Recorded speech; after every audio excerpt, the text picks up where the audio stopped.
Toujours et dans le contexte de dévoiler les causes derrière lesquelles les relations bilatérales et multilatérales entre pays arabes s'éternisent en crise. Bien sûr, notre but ici n'est pas de faire couler de l'huile sur le feu, mais dans l'horizon de bâtir des ponts de passerelles solides et fiables dans le but de réaliser cet éternel rêve d'une unité arabe. Notre cible aujourd'hui est la relation marocaine-algérienne. Ici, vous allez voir les relations algériennes, ou bien les réactions algériennes aux discours royaux en les comparant par celles d'autres pays amis et voisins des deux pays. La question majeure qui s'interpose est pourquoi donc cette résistance au changement de la part du gouvernement algérien. En effet, le discours royal à l'occasion du 22e anniversaire du trône, rappelons-le, le roi Mohamed VI a consacré la majeure partie du discours du trône à l'Algérie, appelant de ses vœux à la réouverture des frontières entre les deux pays, entre guillemets, entre deux pays voisins et deux peuples frères. L'état normal des choses, c'est notre conviction intime et que les frontières soient et demeurent ouvertes, a-t-il affirmé. En effet, leur fermeture heurte un droit naturel et un principe juridique authentique consacré par les instruments internationaux, notamment le traité de Marrakech, texte fondateur de l'Union du Maghreb arabe, qui prévoit la libre circulation des personnes, des services et des marchandises et des capitaux entre les pays constitutifs de l'espace maghrébin. Je n'ai eu de cesse depuis 2008 de calmer haut et fort cette idée et de réaffirmer à maintes reprises et en diverses occasions, ajoutait le souverain, tout en rappelant que ni le président Tebboune, ni le roi Mohamed VI, ni même Bouteflika ne sont à l'origine de la fermeture de ces frontières. Dans son discours, le roi a également tenu à assurer l'Algérie contre toute conséquence néfaste résultant de la réouverture de ses frontières. Je rassure nos frères en Algérie. Vous n'auriez jamais à craindre de la malveillance de la part du Maroc qui n'est nullement un danger ou une menace pour vous. En fait, ce qui vous affecte nous touche et ce qui vous atteint nous accable. Aussi, nous considérons que la sécurité et la stabilité de l'Algérie et la quiétude de son peuple sont organiquement liées à la sécurité et à la stabilité du Maroc. Corollairement, ce qui touche le Maroc affecte tout autant l'Algérie, car les deux pays font indissolublement corps, a-t-il insisté. En effet, ici, le discours de Sa Majesté Mohamed VI à l'occasion du 22e anniversaire de la fête du trône se veut un appel à des relations maroco-algériennes basées sur la sagesse et les intérêts communs, a-t-il indiqué le directeur de la publication du quotidien Al-Ittihad al-Ishtiraki, Abdelhamid Jmahri.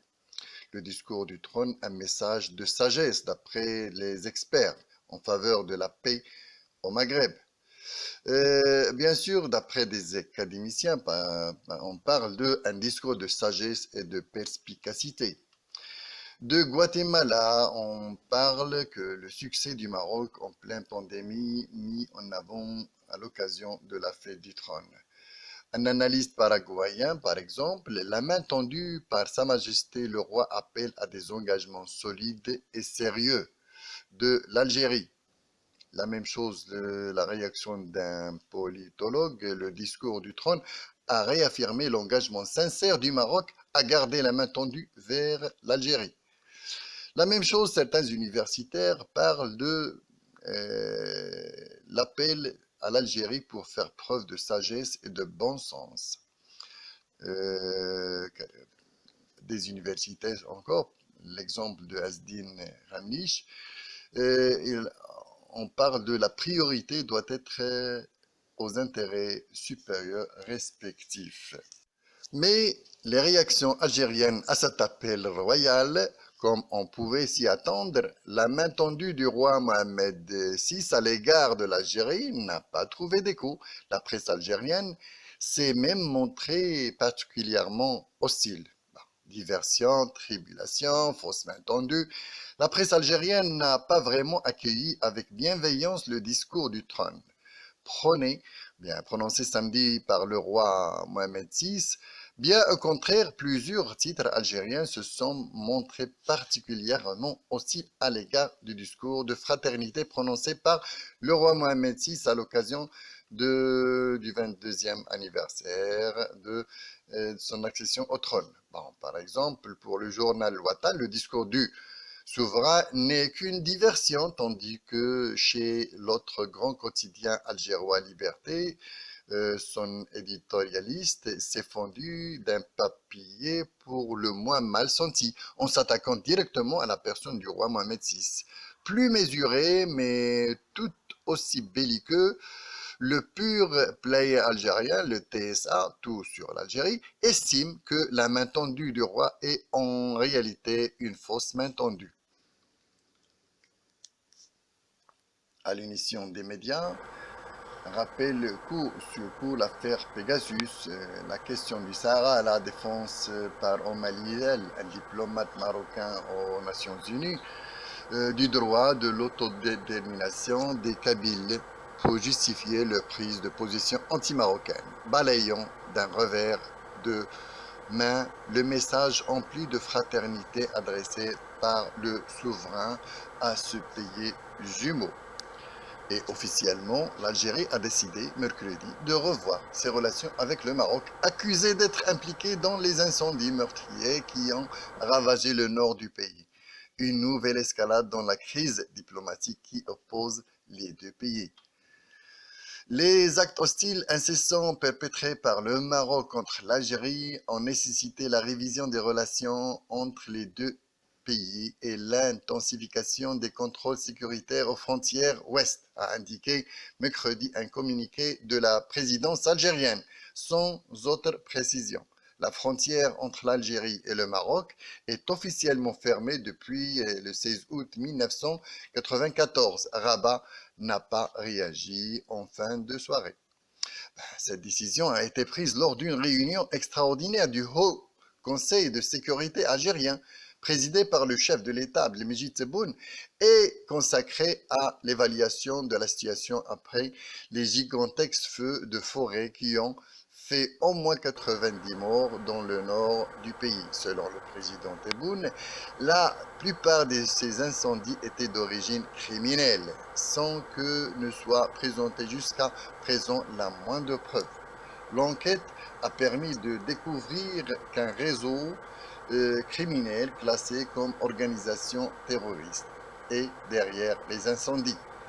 De l'aveu de ses membres arrêtés selon la Direction générale de la Sûreté nationale.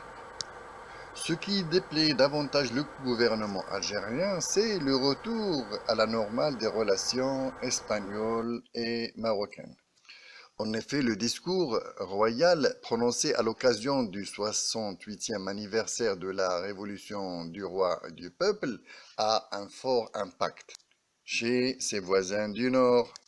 En Espagne comme au sein de la Commission européenne, le discours a été accueilli avec un fort enthousiasme.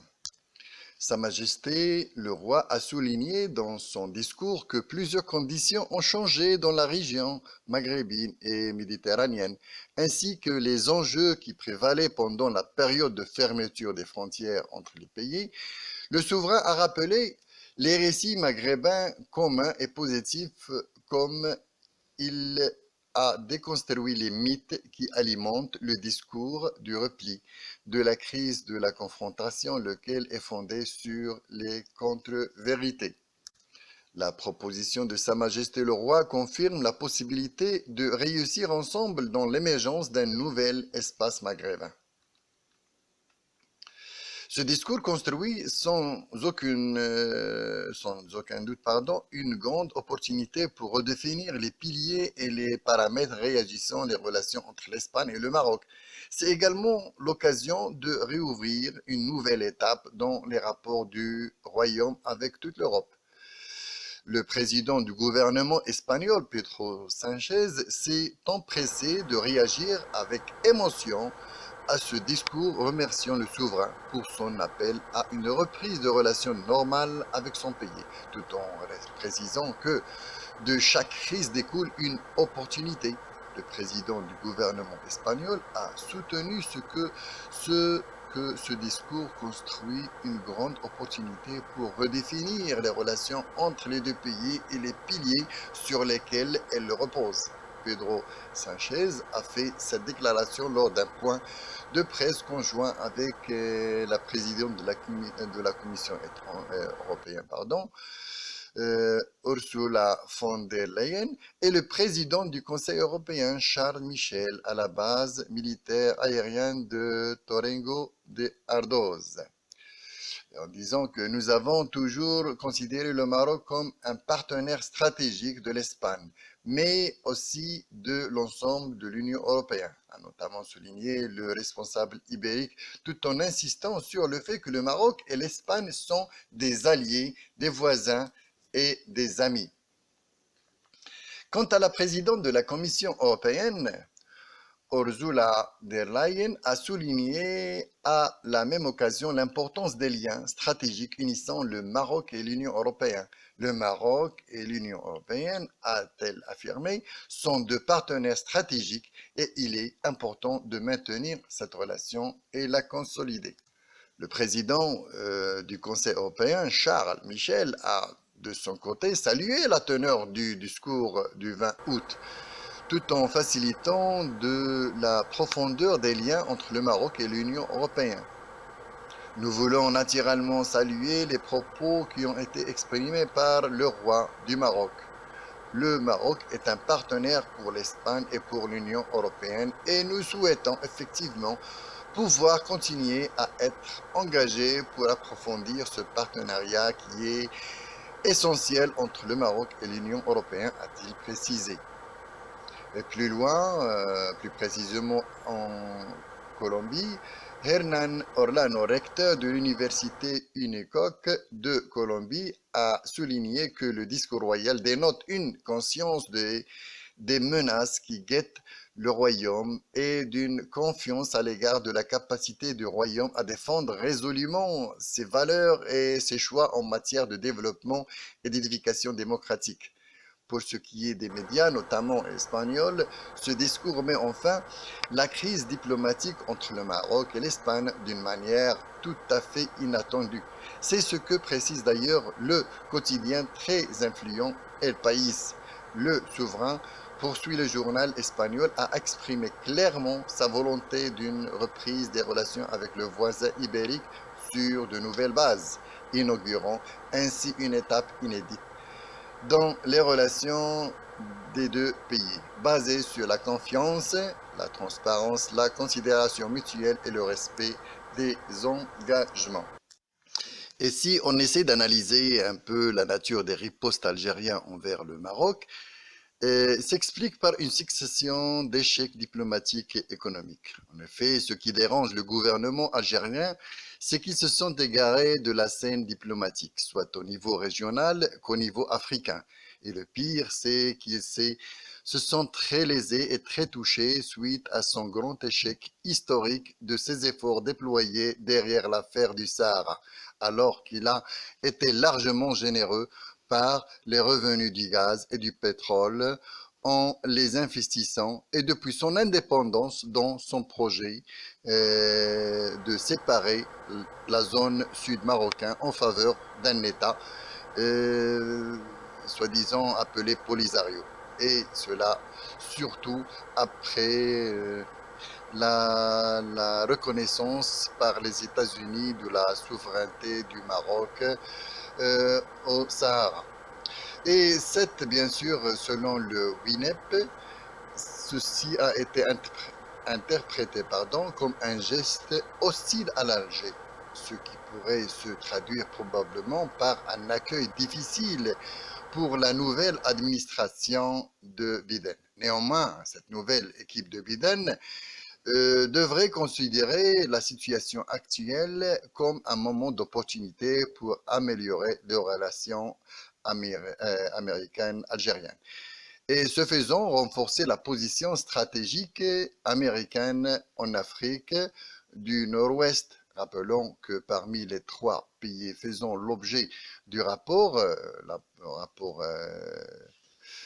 américaine, l'Algérie a traditionnellement été le moins enclin à entretenir des liens avec les États-Unis. Cependant, la détérioration de son économie dans un contexte de prix du pétrole toujours bas et les ravages causés par la pandémie ont renforcé chez les décideurs politiques la conviction qu'ils doivent ouvrir l'économie si l'État veut éviter l'effondrement. Cette tendance offre des ouvertures pour démontrer qu'Alger a beaucoup à gagner d'une coopération avec Washington. Si l'administration Biden est prête à offrir des incitations économiques et sécuritaires relativement modestes pour signaler son intention à sa bonne volonté qu'elle pourrait trouver l'Algérie ou bien l'Alger prête à refuser tout soutien militaire tangible aux combattants du Polisario et conseiller à ses dirigeants de poursuivre uniquement des moyens diplomatiques pour atteindre ces objectifs, analyse le Washington Institute for the Near East Policy. Le point de vue algérien contre cette main et si on essaie d'analyser un peu la nature des ripostes algériens envers le Maroc, s'explique par une succession d'échecs diplomatiques et économiques. En effet, ce qui dérange le gouvernement algérien, c'est qu'ils se sont égarés de la scène diplomatique, soit au niveau régional qu'au niveau africain. Et le pire, c'est qu'ils se sont très lésés et très touchés suite à son grand échec historique de ses efforts déployés derrière l'affaire du Sahara, alors qu'il a été largement généreux par les revenus du gaz et du pétrole en les investissant et depuis son indépendance dans son projet de séparer la zone sud-marocaine en faveur d'un État soi-disant appelé Polisario. Et cela surtout après la reconnaissance par les États-Unis de la souveraineté du Maroc au Sahara. Et c'est bien sûr, selon le WINEP, ceci a été interprété comme un geste hostile à l'Alger, ce qui pourrait se traduire probablement par un accueil difficile pour la nouvelle administration de Biden. Néanmoins, cette nouvelle équipe de Biden devrait considérer la situation actuelle comme un moment d'opportunité pour améliorer les relations américaines-algériennes. Et ce faisant, renforcer la position stratégique américaine en Afrique du Nord-Ouest. Rappelons que parmi les trois pays faisant l'objet du rapport, le rapport américaine, l'Algérie a traditionnellement été le moins enclin à entretenir des liens avec les États-Unis. Cependant, la détérioration de son économie dans un contexte de prix du pétrole toujours bas et les ravages causés par la pandémie ont renforcé chez les décideurs politiques la conviction qu'ils doivent ouvrir l'économie si l'État veut éviter l'effondrement. Cette tendance offre des ouvertures pour démontrer qu'Alger a beaucoup à gagner d'une coopération avec Washington. Si l'administration Biden est prête à offrir des incitations économiques et sécuritaires relativement modestes pour signaler son intention à sa bonne volonté qu'elle pourrait trouver l'Algérie l'Alger prête à refuser tout soutien militaire tangible aux combattants du Polisario et conseiller à ses dirigeants de poursuivre uniquement des moyens diplomatiques pour atteindre ces objectifs, analyse le Washington Institute for the Near East Policy. Le point de vue algérien contre cette main tendue de la part du Maroc, il est accentué aussi par les rafales que subit Ce gouvernement, de la part des revendications depuis plus d'une année, de l'Irak, des manifestations du peuple algérien dans la majorité des grandes villes du pays. Le gouvernement se trouve dans l'embarras et l'incapacité de favoriser à son peuple le minimum de denrées alimentaires, de médicaments, de soins sanitaires, etc. La déception vient aussi de cette unanimité de la majorité des pays africains d'expulser le Front Polisario de son siège au niveau de l'Union africaine. Bon, ça, c'est un effet positif sur le retour du Maroc au siège de l'Union africaine. L'Algérie se trouve actuellement en chute libre. Une crise diplomatique, une crise économique, et rien ne va plus. Ne pas ouvrir les frontières comme une mesure barrière entre les deux pays est aussi une façon pour démasquer cette crise interne, de peur que le peuple algérien aurait une occasion de se comparer avec le pays voisin, ses exploits dans le développement sectoriel et de se comparer avec la politique du royaume et son succès depuis l'indépendance. Le gouvernement algérien se sent tout perdu, surtout les revenus du pétrole qui finiront dans une vingtaine d'années d'après les déclarations du ministre de l'énergie algérien. Et aussi d'après le rapport américain dernier, les réserves de l'Algérie en devises, qui sont environ de 12 milliards de dollars, s'épuiseront dans les quelques mois à venir. Le gouvernement algérien donc investit mieux dans l'ancienne tactique, exporter la crise au-delà des frontières et créer l'ennemi mythique et imaginaire. Pour établir bien sûr son équilibre intérieur, il voyait mieux déséquilibrer l'extérieur. Je crois que c'est bon pour aujourd'hui. J'espère vous revoir très prochainement avec une nouvelle vidéo. N'oubliez pas de nous commenter, nous critiquer et aussi nous liker si c'est possible. Appuyez sur la cloche de vous abonner, comme ça vous allez recevoir notre version française de la Voix Atlantique. Ciao!